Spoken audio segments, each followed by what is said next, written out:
Hello, my dear students. This is Kiran and welcome back to my channel Ideas for Learners. So, आज के इस video में हम लोग स्टार्ट करने वाले हैं एक न्यू टॉपिक जो कि क्लास 8 की है, चैप्टर नंबर 5th. ओके, सो आपका चैप्टर नंबर 5th जो है वो क्या है? It is all about exploring forces. मतलब हमें फोर्स क्या होती है उसको जानना है. ठीक है, तो इस चैप्टर में हम लोग फोर्स को जानेंगे. ठीक है, क्या क्या टाइप्स हैं उसके. ठीक है, और नॉन कांटेक्ट फोर्स क्या क्या होते हैं, ग्रेविटेशनल फोर्स क्या होते हैं, कांटेक्ट फोर्सेस क्या होते हैं, मस्कुलर फोर्सेस क्या होते हैं, सारे टाइप्स जो हैं हम लोग जानेंगे इस चैप्टर में. ओके, तो स्टार्ट किया जाए. स्टार्ट करने से पहले हमारा कुछ प्रोब एंड पॉन्डर के क्वेश्चंस हैं, है ना. मतलब हमारे इन्वेस्टिगेशन को थोड़ा सा और अच्छा करने के लिए क्वेश्चन पूछा गया है ना. Let us investigate. इस क्वेश्चन से आप लोग इस तरह के क्वेश्चन आपके माइंड में आते होंगे. जैसे आप अगर फोर्स की बात करो तब, है ना. जैसे कि आपको पूछा जा रहा है कि आप जब बाइसाइकिल को पैडल करते हो, जब ऊपर जा रहे होते हो तो आपको बहुत ज़्यादा हार्डर फील होता है, और जब उसी तरह से मूव करते हो नीचे डाउनवर्ड की तरफ तो क्या होता है, आप इजीली बिना पैडलिंग किए आपका बाइसाइकिल जो है एकदम इंक्रीज स्पीड में नीचे आ जाता है ना.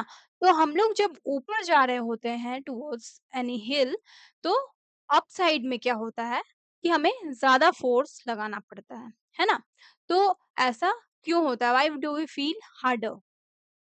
तो ऐसा होता है सिर्फ फोर्स के वजह से.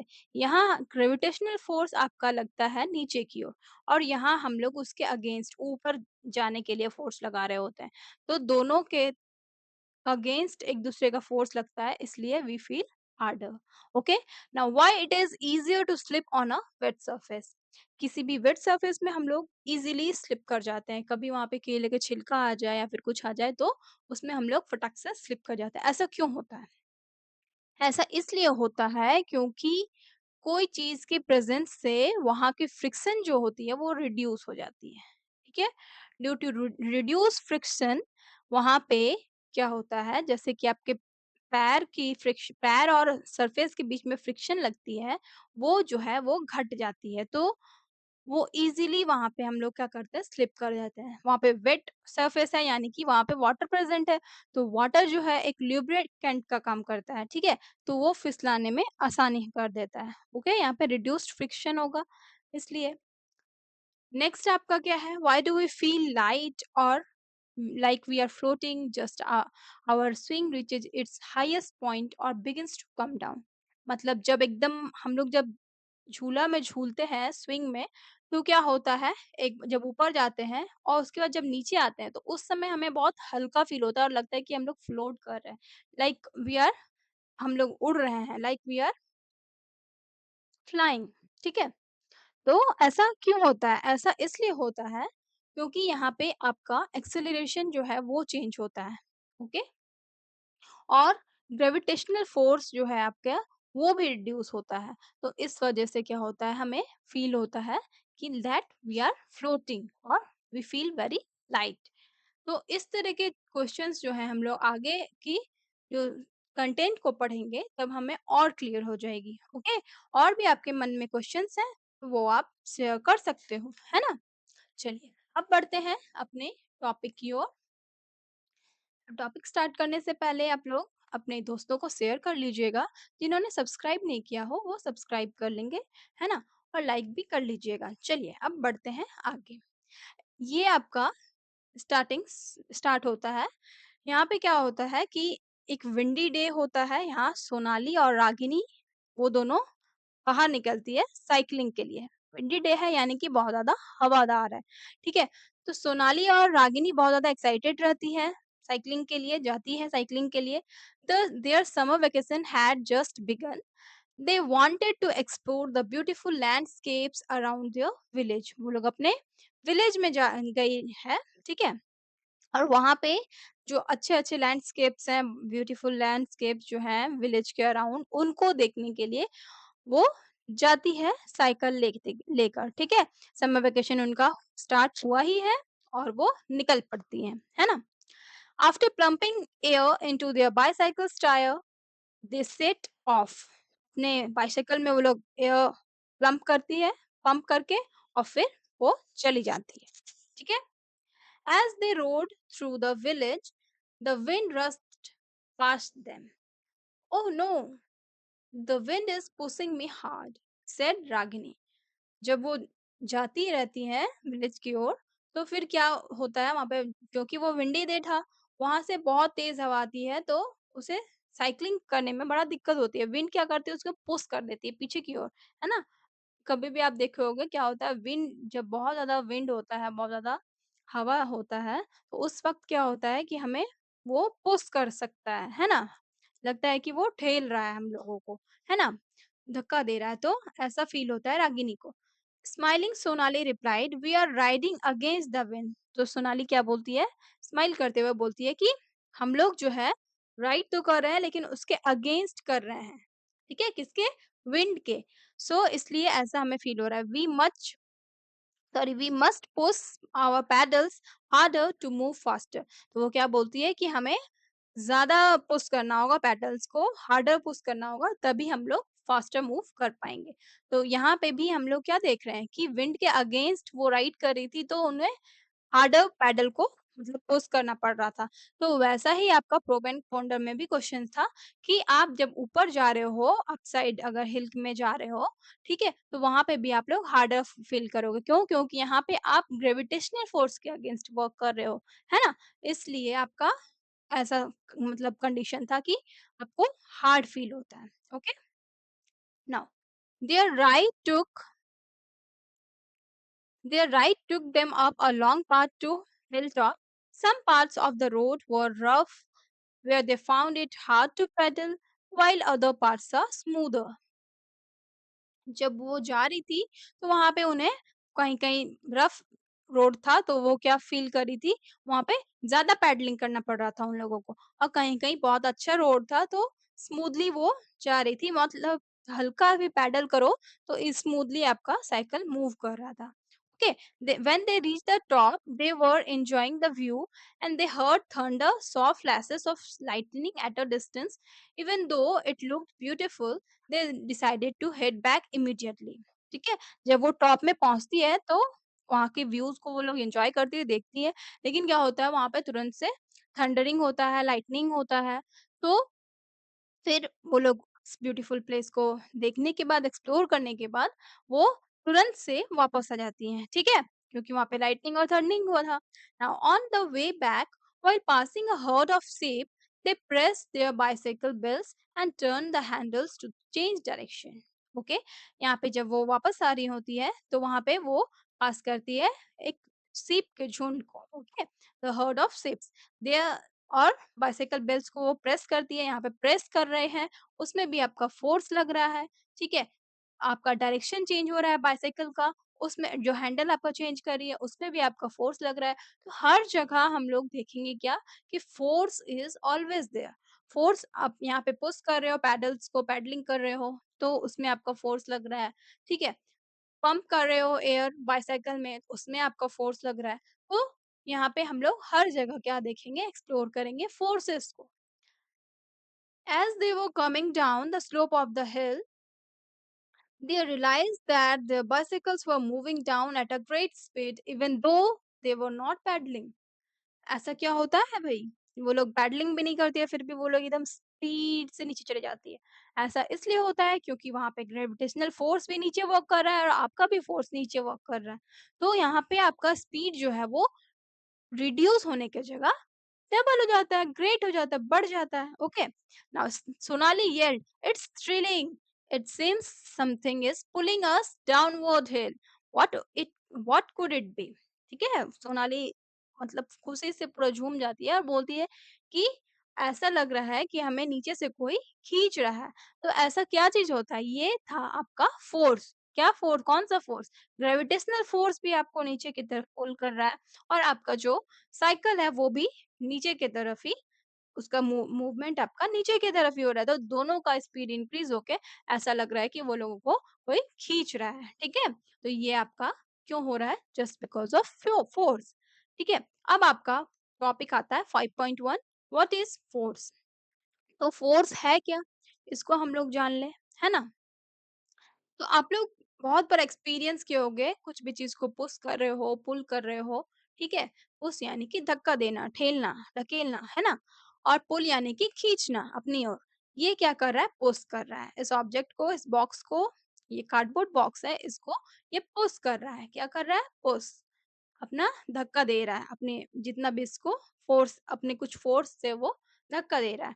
ये क्या कर रही है? पुल कर रही है, इसको खींच रही है। ये क्या कर रहा है? इसको उठाया हुआ है, लिफ्ट कर रहा है। तो सभी में हम लोग क्या देख रहे हैं कि ये फ़ोर्स लगा रहा है, कुछ अपना ताकत यूज़ कर रहा है ना? तो वही चीज़ है।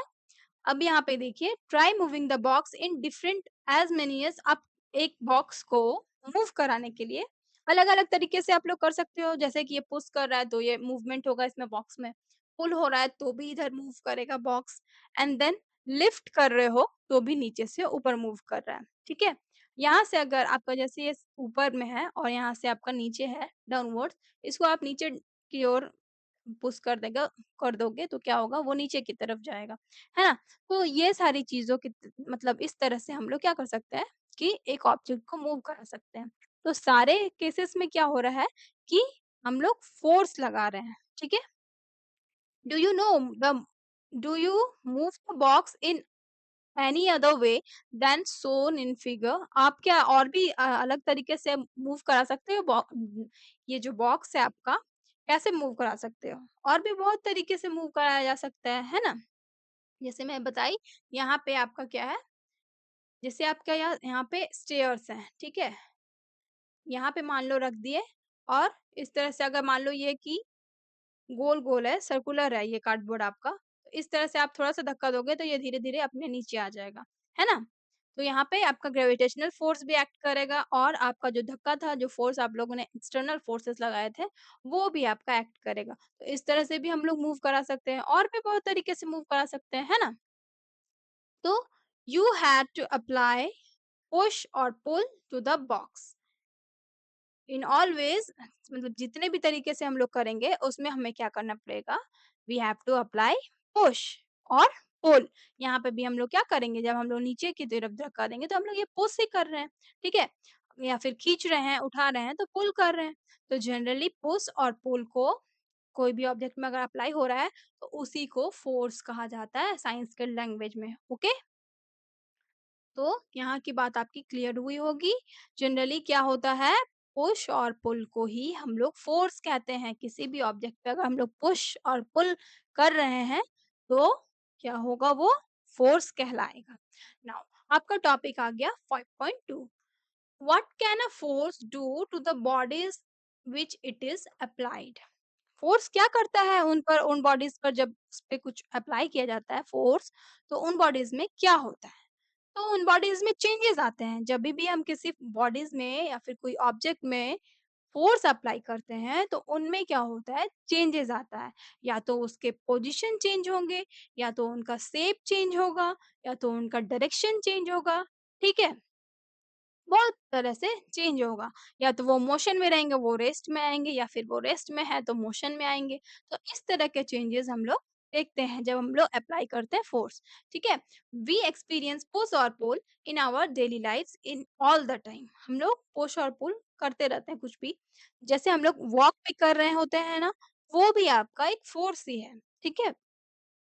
तो हम लोग एक्सपीरियंस करते हैं हमेशा पुश और पुल को।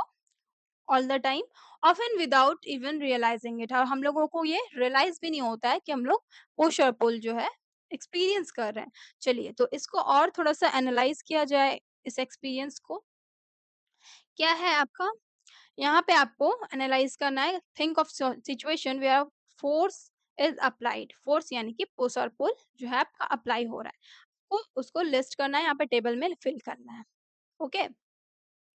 तो आप यहाँ पे लिखोगे जैसे कि फर्स्ट नंबर देखिए, यहाँ पे क्या है, your friend holding your moving bicycle from behind to stop it. जैसे आप इधर से मूव कर रहे हो, ठीक है? और आपका फ्रेंड इधर की तरफ खींच रहा है, उस बाइसाइकिल को यहाँ पकड़ा हुआ है और उसको इस डायरेक्शन में खींच रहा है, ठीक है? तो क्या होगा, आपका बाइसाइकिल जो है वो स्टॉप हो जाएगा। तो ये खींचना है, तो ये क्या हो गया आपका पुल, ठीक है? इसका इफ़ेक्ट क्या होगा? बाइसाइकिल आपका रुक जाएगा, इसका स्पीड पहले डिक्रीज़ होगा और फिर वो जाके रुक जाएगा, है ना? फिर क्या है आपका hitting a ball, moving ball with a bat.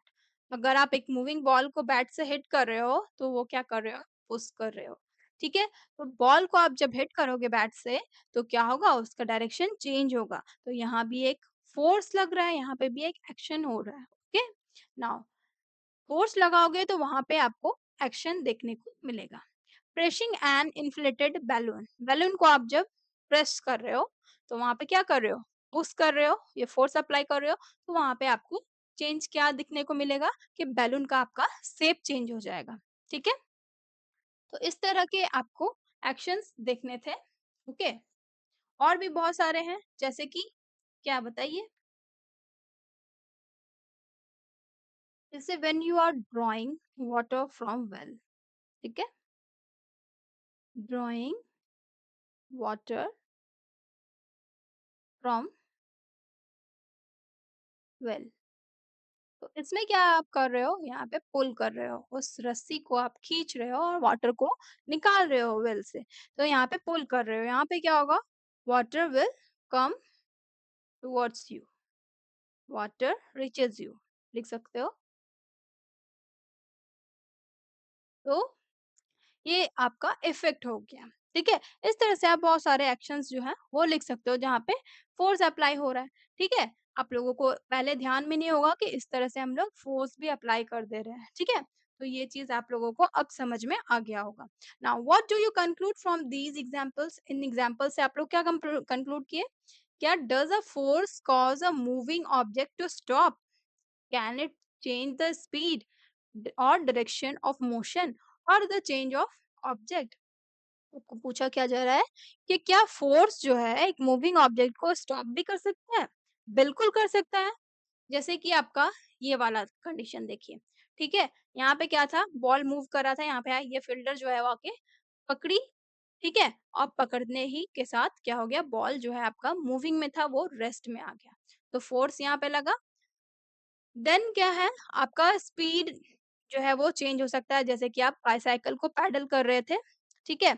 और नीचे की तरफ जब आ रहे थे तो क्या हुआ आपका स्पीड जो है वो चेंज हो गया। डायरेक्शन चेंज कब हुआ? जब आप हैंडल को टर्न किए तो उसका डायरेक्शन चेंज हुआ, डायरेक्शन ऑफ मोशन चेंज हुआ। इसमें आप बॉल को हिट कर रहे हो उस समय आपका डायरेक्शन ऑफ मोशन चेंज हो रहा है। देन आपका शेप चेंज होना, जैसे कि आप बैलून को इन्फ्लेट कर रहे हो, ठीक है? When you push a clay material, then उसका क्या होगा? शेप जो है वो चेंज हो जाएगा।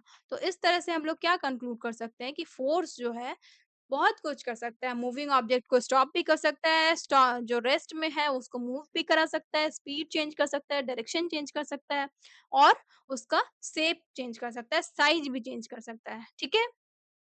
पोजीशन चेंज कर सकता है। तो यही चीज़ है, ये सब फ़ोर्स जो है वो कर सकता है, force can do all these.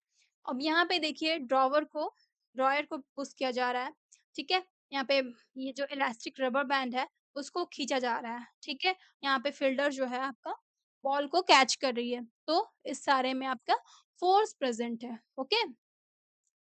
In everyday life, we come across many situations where a force is applied. हम लोग बहुत सारे सिचुएशन देखेंगे हम लोगों के डेली लाइफ में, बहुत सारे ऐसे सिचुएशन आते हैं जहाँ पे फोर्स अप्लाई होता है। जैसे कि आप जब ड्रॉवर को ओपन कर रहे हो, ड्रॉवर को, ठीक है? स्ट्रेच कर रहे हो रबर बैंड को, फील्डर जो है बॉल को स्टॉप कर रही है, फुटबॉल को किक करना, brakes apply on the moving bicycles, rolling a chapati, turning the steering handle of an auto rickshaw, ठीक है? तो ये सारे चीज़ों में क्या हो रहा है? फ़ोर्स अप्लाई हो रहा है। अब इसका फ़ोर्स अप्लाई होने का इफ़ेक्ट क्या है? इफ़ेक्ट आप लोग तो समझ गए, क्या करना है? किसी फ़ोर्स जो है वो क्या करता है? ऑब्जेक्ट को मूव करा सकता है फ्रॉम रेस्ट पोज़ीशन से मूवमेंट में ला सकता है। उसके स्पीड को चेंज कर सकता है, उसके डायरेक्शन को चेंज कर सकता है, उसके शेप को चेंज कर सकता है, ठीक है? और साइज़ को चेंज कर सकता है ना? फिर रेस्ट में तो ला सकता है और रेस्ट से मोशन में भी ला सकता है, उसके प्लेस को चेंज कर सकता है। तो ये सारी चीज़ों को हम लोग and cause some of all these effects, तो फोर्स क्या कर सकते हैं, ये सारे इफेक्ट्स ला सकते हैं, उसका एप्लीकेशन ऑफ फोर्स का ये सारा इफेक्ट्स हो गया।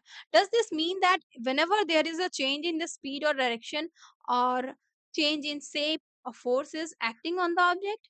ऑब्वियसली कभी भी आपका चेंज हो रहा है डायरेक्शन में या स्पीड में या फिर शेप वगैरह में, तो वहां पे फोर्स ही अप्लाई हो रहा है। ओके, तो ये C is answering yes, none of these take place without the action of force. इनमें से कुछ भी नहीं होगा अगर उसमें फोर्स अप्लाई नहीं होगा। ओके, चलिए, now a step further, suppose an object is at rest, does it mean that no force is acting on this object?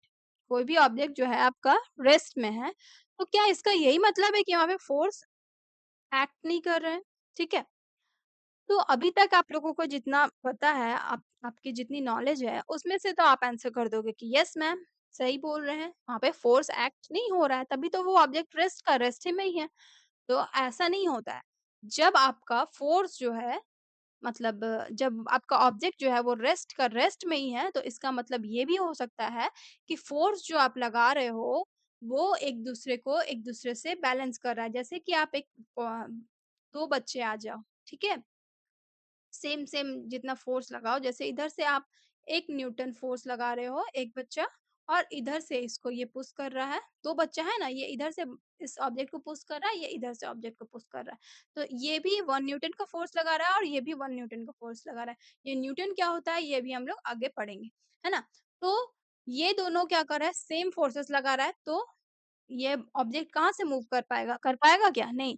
दोनों तो एक-दूसरे का जो फ़ोर्स है एकदम सेम टू सेम है। तो ये जो चीज़ है आपका, मूव ही नहीं कर पाएगा। अब यही बच्चा अगर इधर आ जाए और इधर आके इधर से फ़ोर्स लगाए, तो ये तो फटाक से हिल जाएगा, है ना? ये आपका इधर फटाक से पहुँच जाएगा। तो ये अपोज़िट डायरेक्शन में फ़ोर्स लग रहा है, एक-दूसरे को बैलेंस कर दिए हैं, है ना? तो इस तरह के फ़ोर्स को से क्या हो रहा है? फ़ोर्स तो दोनों को ही लगा रहे हैं, फ़ोर्स तो लग रहा है, लेकिन ऑब्जेक्ट तो रेस्ट का रेस्ट में ही है ना? तो इस तरह के केसेस में क्या होता है, फोर्स जो लगता है वो एक दूसरे को बैलेंस कर देता है, ठीक है? तो इसलिए भी होता है क्या कि ऑब्जेक्ट जो है वो रेस्ट में है। ओके, जैसे कि आप दीवार को धक्का दे रहे हो, ठीक है? तो दीवार को आप धक्का दे पाओगे क्या? नहीं दे पाओगे, लेकिन आप फोर्स तो लगा रहे हो। लेकिन क्या है, जो आपका जितना फोर्स आपको चाहिए उतना आप इसको नहीं लगा पा रहे हो, तभी ये मूव नहीं कर पा रहा है, ठीक है?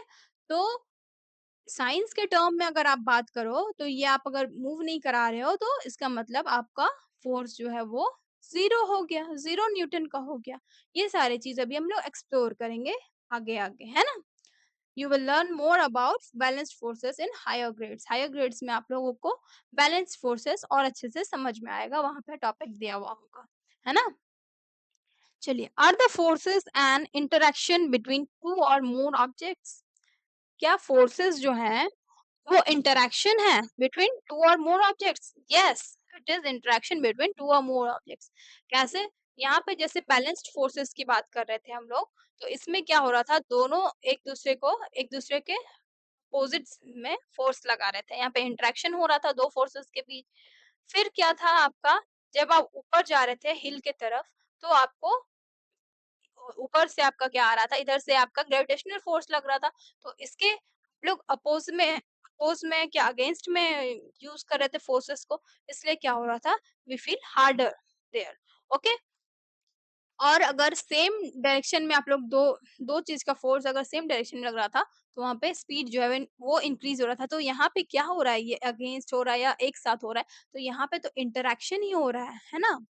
तो फोर्सेस जो है वो इंटरैक्ट करते हैं। एक या दो ऑब्जेक्ट के बीच में जो फोर्सेस लगाए जाते हैं, वो एक-दूसरे से इंटरैक्ट करते हैं। चलिए, अब इसको अच्छे से डिटेल में देखा जाए। When you push a table, your hand is one object applying force on the other object.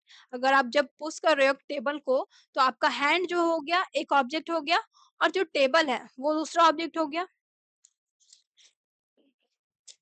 Now, here we say that your hand and the table are two objects interacting with each other. वो hand और table जो है एक दूसरे को interact कर रहे हैं यहाँ पे, ठीक है? चलिए, think of all the actions listed in 5.1 जो अभी आप लोगों ने देखा था, hit करना है बॉल को, ठीक है? ड्रॉवर ड्रॉयर को यूज किया जा रहा है खींचने के लिए। तो उसमें आपका ड्रॉवर यूज़ हो रहा है। देन आप क्या कर रहे थे, ड्रॉ कर रहे थे वाटर को। और क्या था आपका, आपका फ्रेंड जो है बाइसाइकिल को खींच रहा था पीछे से, है ना?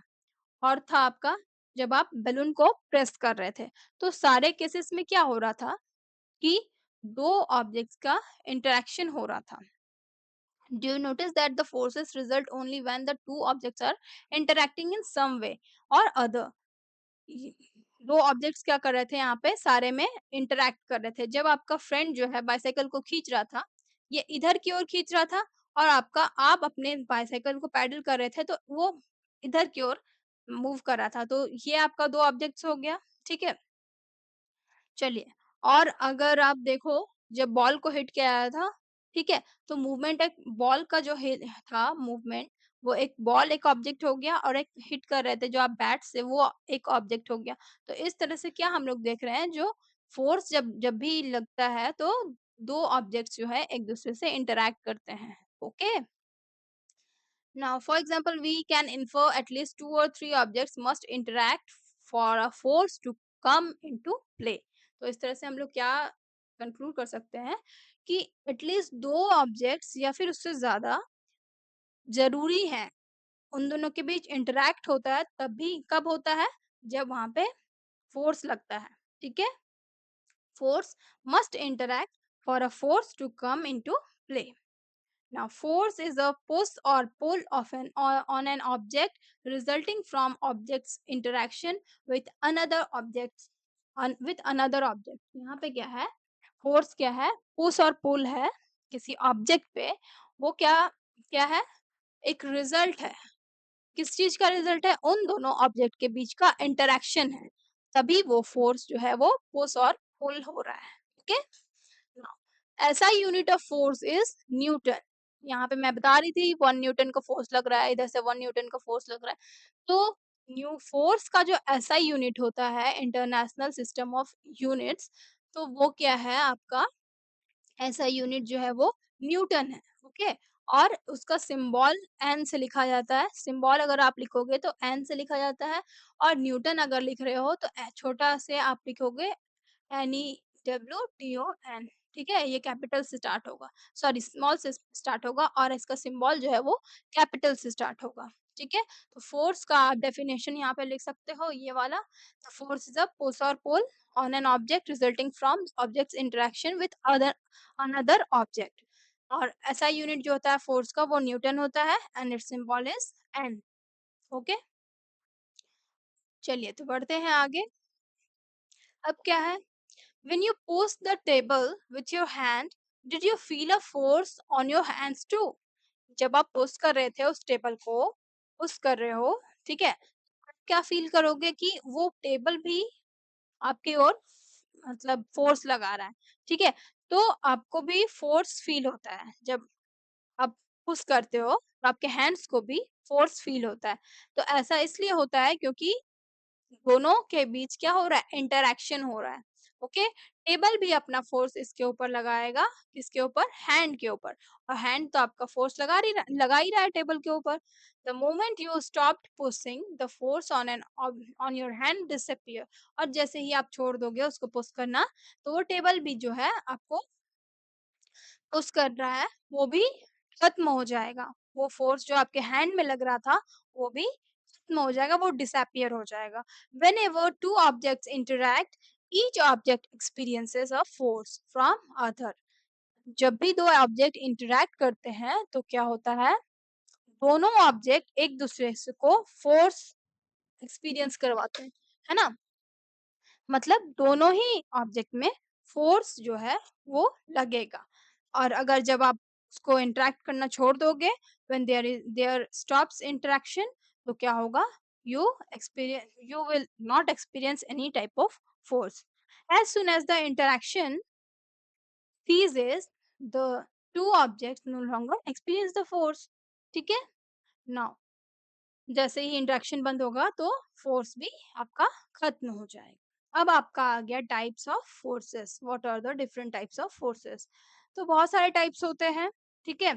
पहला तो आप बात करेंगे कांटेक्ट फोर्सेस की। ओके, कांटेक्ट फोर्सेस क्या होते हैं?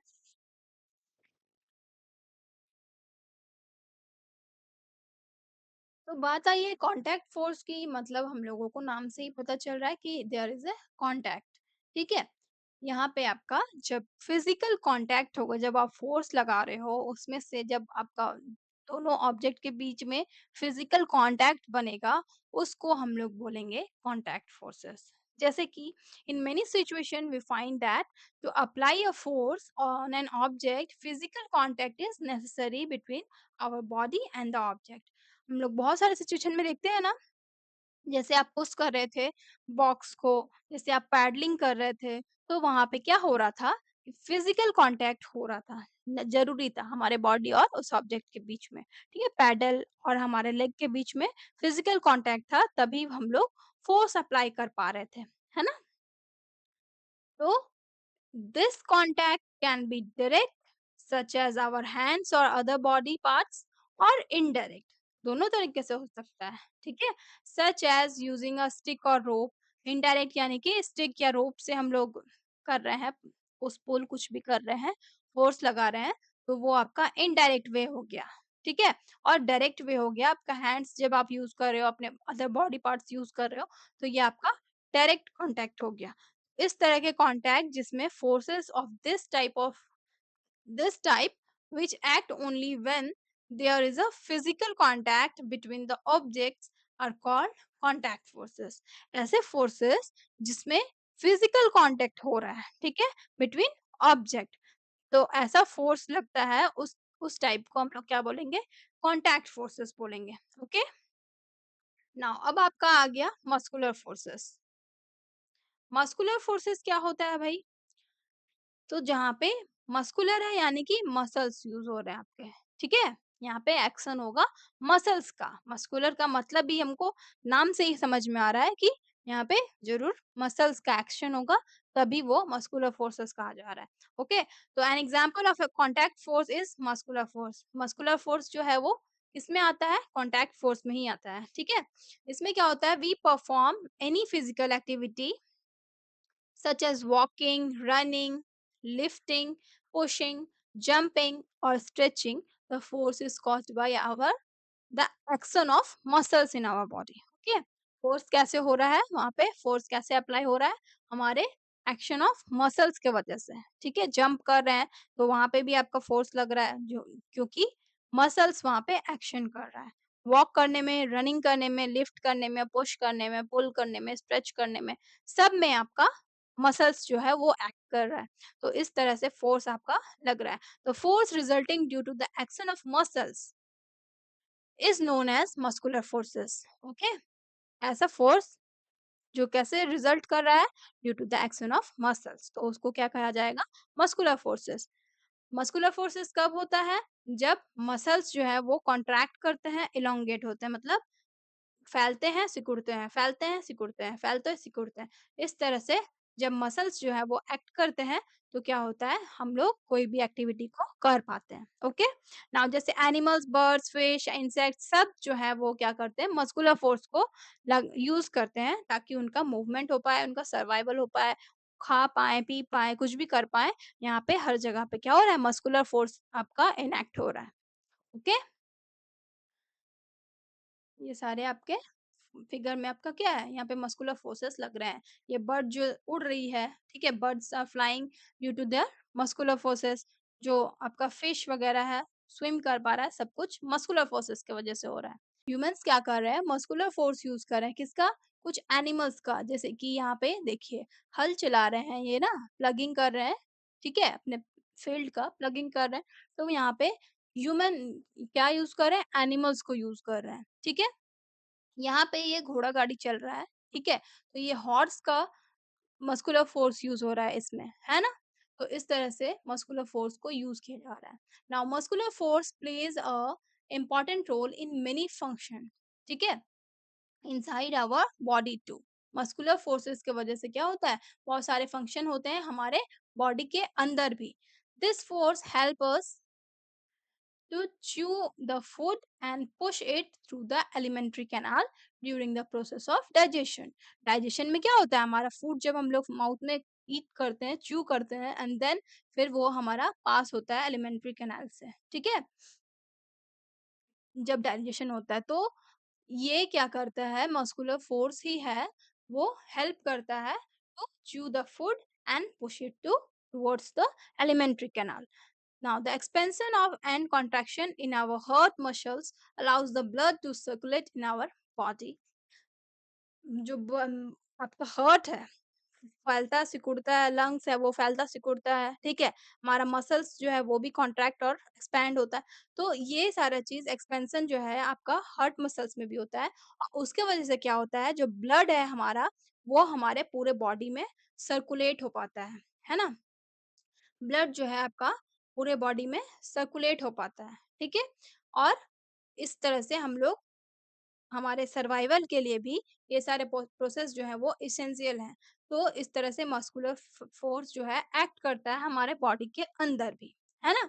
चलिए तो हमारा नेक्स्ट जो टाइप है फोर्स का वो है फ्रिक्शन, जो कि हम लोग नेक्स्ट क्लास में पढ़ेंगे। ठीक है? तो आज का टॉपिक आपका यहीं कंप्लीट होता है, आज का वीडियो यहीं तक कंप्लीट होता है। ठीक है? इसके बाद हम लोग नेक्स्ट क्लास में पढ़ेंगे। तो किन्हीं को कुछ दिक्कत हो तो वो आप लोग पूछ सकते हो, कमेंट बॉक्स में आप कमेंट कर देना। किन्हीं को कुछ दिक्कत हो तो वो मैं आपको रिप्लाई कर दूँगी, ओके? तो मिलते हैं नेक्स्ट वीडियो में, तब तक के लिए bye bye, take care, thanks for watching and be prepare for the exams.